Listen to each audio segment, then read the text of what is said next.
Hi, this is Chico Resch. You are listening to the Let's Go Devils podcast on the Primetime Radio Network.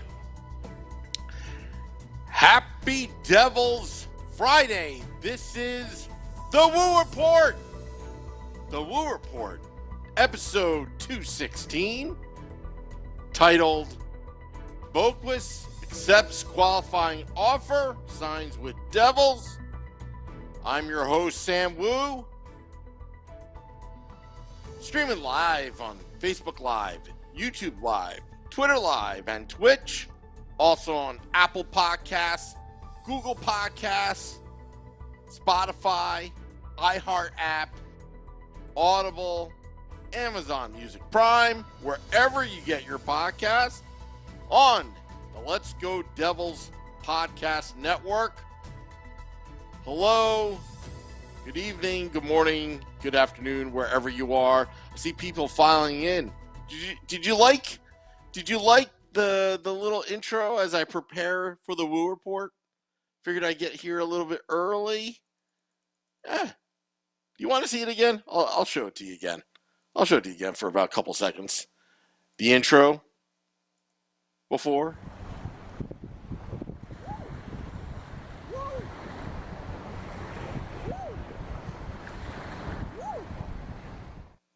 Somebody sent me that bird that's wooing on the beach somewhere. I figured I'd just put it in. Goes with the theme of the show. Hello, Joseph. YouTube Live. People are tuning in. Hello. I know it's a Friday night. Figured, hey, continue the streak of the Woo Reports here on the Let's Go Devils Podcast Network. Big things happening with the podcast. Big things happening with the podcast. We're just about 85, 84 days away from opening day. Hello, Cheryl Miller. I haven't seen you in a while, Cheryl. How's retirement going? I'm sure you're nicely retired somewhere, sitting on the beach, watching the Woo Report as we talk a little bit of Devils hockey. So, not much news today, but this is a good start. Jesper Boqvist accepts a qualifying offer, signs with the New Jersey Devils, a two-way contract for about $875,000. Thought Boqvist did pretty well in his third NHL season, spending time with the Utica Comets. Then coming up, I know we had our doubts about Boqvist. Is he really going to take it the next step? I thought he took one good step in the right direction, but I'd like to see more from Boqvist. See if he can crack the lineup of the New Jersey Devils. I think he would be an excellent addition to the third line, as the third line needs to be rebuilt because last season the third line was inconsistent. Now, when the third line played well, the Devils were winning. Remember when you know it, I know it, his name on this podcast is called Andre Johnson. Andre Johnson. Yes, that Andre Johnson. But it really is Andreas Johnson, apparently. When he was scoring, that third line was doing extremely well. Devils were winning. They were rolling four lines. They were rolling the fourth line with Mikey McLeod and Nathan Bastian. When Bastian came back, that line was pretty, had some beef. The third line with, I think it was Janssen. Was Zaka on that line? But when Andre Johnson was scoring, Andreas Johnson, the Devils were doing well. And I thought that, towards the second half of the season, that third line wasn't doing very well. And, of course, the losses were piling up along with bad goaltending. Eugene Hewitt in the YouTube Live says, good evening, Sam. Good evening, Devils family. Eugene, where are you from, Eugene? I want to know where everybody's from. I'm not doing any kind of marketing research or whatever, but I'm kind of curious where everybody's watching this fine programming called the Woo Report. Let's see. Johnson has asthma. Maybe Devil's system is too rough on him, says Joseph. I don't know about that. I'll do some research. NJ Devil 1525. Good evening from Long Island. Hey, we have Long Island Devils fans. How about that? From the island. Ramona Rice says Johnson and Tatar needs to go. Ramona loves the brat. She loves Jesper Bratt. Eugene says Washingtonville, New York. He's from Facebook Live. I want some participation out of you folks. Eric Hugo says New Jersey. Oh boy. Don't get me started. Jason Bertani says he's from South Jersey. Meow meow. Joseph Lanham, Houston, Texas. Oh, we got Texas Devils fans. How about that? Ray Leo, he's going straight for the jugular. Brad Severson foot and a first. He's already talking about Kachuk on the Kachuk watch.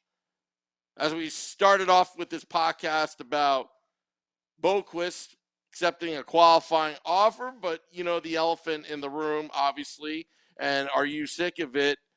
Matthew Kachuk, where is he going to go? St. Louis fans, if you go on the social media, YouTube or Facebook, they're already thinking Jordan Kyrou over sending him over to Calgary. But you know what? Again, it's like what Andy Strickland said on Twitter, that he talked to an NHL GM. People don't realize how hard it is to move money around, moving these contracts. These contracts have stipulation. Ramona Rice is from Kentucky. Wow. So we've got Kentucky, New York, New Jersey, Texas, Long Island. I don't consider Long Island New York. I just consider it Long Island, even though technically it's New York. Wow. So we've got fans all over. I know we have fans in Australia, fans in the UK, fans in New Zealand. Ray Leo says Bahamas. Yes, I see the pictures, Ray Leo. You're living the good life right now. South Carolina, says Andrew Vincent. Wow, we've got fans all over the place. Isn't this great to have this wonderful programming and podcast talking Devils hockey on a Friday night, no less, during the offseason? It was hot here in New Jersey. Oh, it's been scorching all week. Got a little rain. We need the rain. It's about 95, 98 degrees Fahrenheit for all you Canadians. It's, I don't know the metrics up there. 40 degrees Celsius. I don't know. Bluegrass State, says Ramona Rice. Getting back at the topic at hand, and is Dallas getting involved now? Seeing some rumors. Could Dallas be in the mix? But Tom Fitzgerald better act fast. You better act fast. You may be losing out on the sweepstakes like you did with Johnny Gaudreau. Or could he be the dark horse? Could it be? I don't know. I'm going to look at Twitter Live to see how many people are tuning in. Twitter Live. It's a little bit different format. It's hard to read these comments. And I don't see any comments on Twitter Live. Comment Twitter Live. Where are you from? I always want to know where our fans are from. We've got a lot. I mean, there's one thing about this Devils fans. A lot of them pass through New Jersey and then move on. I remember there was a hardcore Devils fan. His name was Ferris. Like Ferris Bueller. We used to call him Bueller because his name was Ferris. And he went to the 95 Stanley Cup. Had a great time with him, winning cups. But he moved to North Carolina. Hardcore Devils fan, season tickets. Matter of fact, Ferris told me the story back in 95 that they actually they actually lit fireworks up in his section during the Cup Finals. I want to know if anybody can verify that. Not that I don't believe Ferris, but he said that, yeah, they actually like had firecrackers and they were lighting them off. I mean, remember, this was pre 9/11 days where you used to get away with a lot of stuff back in the day when we used to have a lot of fun at the arena. I used to bring toilet paper, throw them from the rafters. I used to bring a whistle. Smuggling in air horn was very tough as well. I used to do that. Also, I had a friend, God bless him. He passed away about 10, 13 years ago. His name was Mesmer, but he was in a wheelchair. And he volunteered this, but he said, guys, if you want to bring some of the shenanigans in and you can't get through the door, give them to me because nobody ever checks me. So we used to give him beach balls. We used to give him alcohol, sneak it into the old Meadowlands Continental Airlines Arena. I'm sure the statute of limitations is already run out, so I probably won't get in trouble saying all this. I have friends that had the secret way of sneaking in to the arena without paying back at the old Continental Airlines Arena. One friend made it to the 2003 Stanley Cup video by sneaking in, and what you do is he used to go to the smoking section between periods and get somebody else's ticket.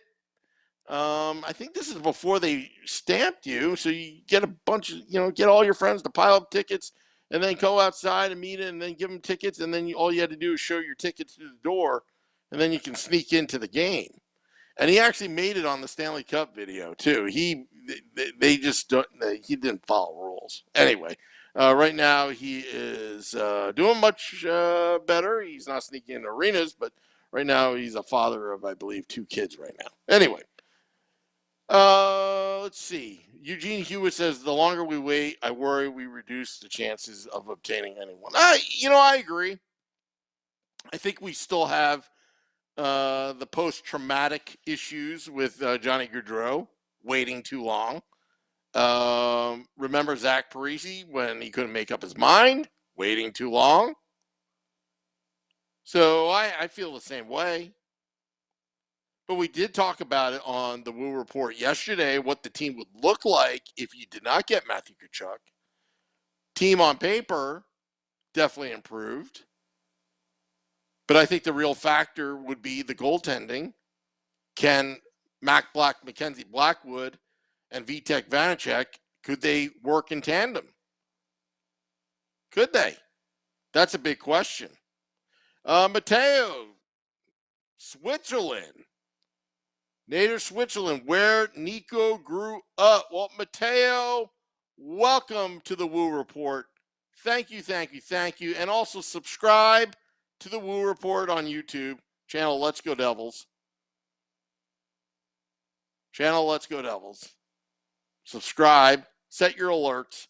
Because we love fans. Returning fans coming back to the fine programming of the Let's Go Devils podcast.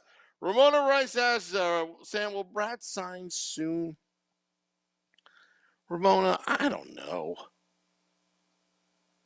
His arbitration hearing has been set. We don't know what's going to happen. You would think that both parties would negotiate in good faith. Maybe that Bratt is looking for a short-term deal of 3 years so he can really stick it to him and cash in later. But Tom Fitzgerald, knowing the value of Jesper Bratt, trying to get him the max contract at 8 years, trying to get a little discount for security. But somebody like Jesper Bratt that has a chip on his shoulder, 6th-round pick, I think he would probably want the 3-year deal. I bet you he would bet on himself for a bigger contract next time. Andrew Vincent says, Sam, do you think we give up for Tkachuk? I heard Calgary is not interested in acquiring Blackwood or Severson. Andrew, I don't know where you're hearing that.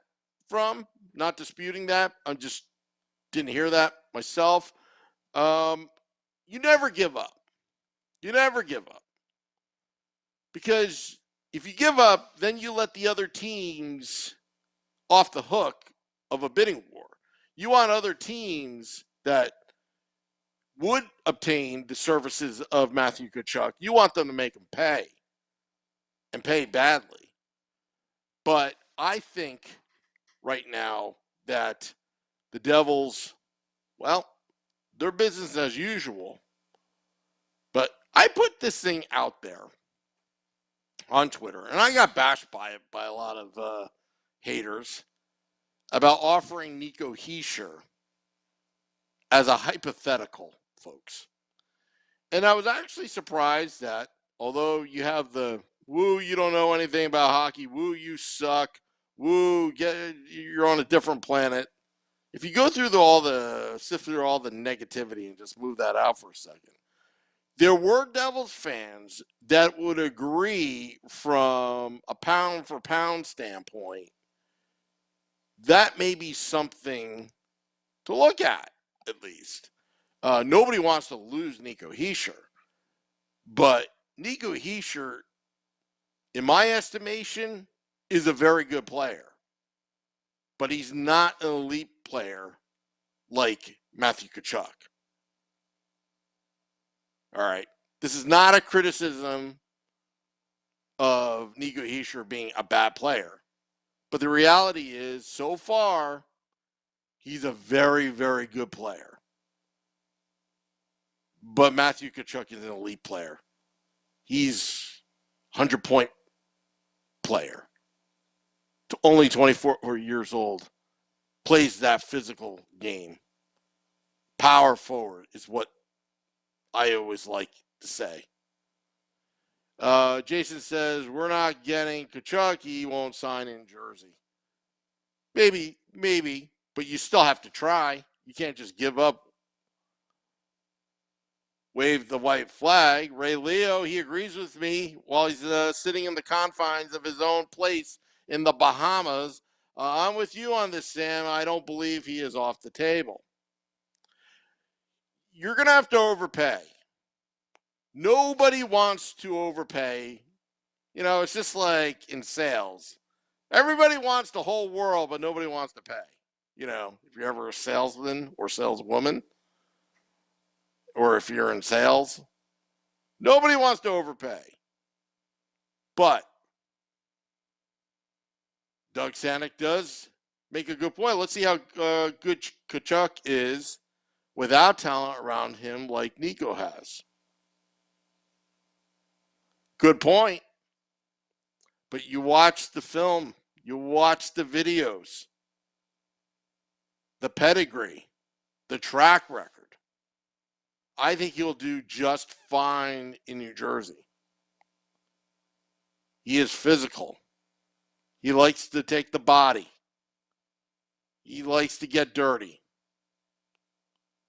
And he has a pretty decent hockey IQ. Eugene Hewitt says, no, Nico is the heart and soul. He is our debutcher. You do make a great point there, and you cannot put a price value on that. You can't put a number on heart and soul. And I'm a true believer in that. If you remember a guy, the old Edmonton Oilers of the late 90s, do you remember Ryan Smith? Do you remember, I think it was his nickname Captain Canada? Those guys, they were the heart and soul of the Edmonton Oilers. You know, I think Jason Arnott was on that team as well before he got traded. There's another guy, it's not ringing a bell. He was an old Edmonton Oiler. I love the way he played. Love the way he played. You know, Doug Waite was on that team. Oh, this is going to bother me. Mike Comrie. Who else was that on that team? Regardless, it was a heart and soul guy. And those players play a role on a good team. What Ken Danico brought to the table as a New Jersey Devil. 20-year career, all with the same organization. Nate Milbank, Ryan Smith. Yes, it was Ryan Smith. Is it Ryan Smith? Yeah. It was Ryan Smith, but there was another guy on that team that was just, again, a heart and soul team. Heart and soul of the team. Michael Pekka is one of them when he was at Buffalo. If you ever remember Michael Pekka. Matter of fact, he was named captain. I believe he was traded to the Islanders. I don't remember. My memory's bad. Oh, that's what happens when you get older. Ramona Rice says, I say we keep what we got. Will Butcher signed with Dallas for a league minimum. Says Andrew Vincent. Facebook Live. Tom Pody. Mike Greer. Greg DeVries. Yeah, he was good. Cujo. Curtis Joseph. There was one other guy. It was another winger. Nate. I'm gonna have to look this up. Somebody help me out here. Old Edmonton Oilers team. Forgot there was another heart and soul guy other than Ryan Smith. Memory's bad. Now, heart and soul teams, heart and soul players, sorry. It's you can't just go buying them through free agency or, a trade maybe, but it really has to be developed within the organization. Nico Hischier fits that.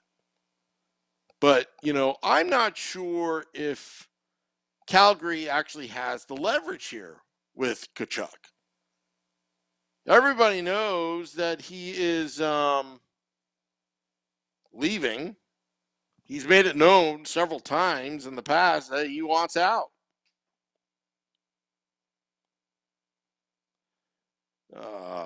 Trying to look this up. Now it's just going to bother me. Everyone's repeating the same names that I said before. It's not Mike Comrie, although he was a gritty player. Love Mike Comrie. It was Ryan Smith. And then there was another guy. Not Craig McTavish. Not Paul Coffey.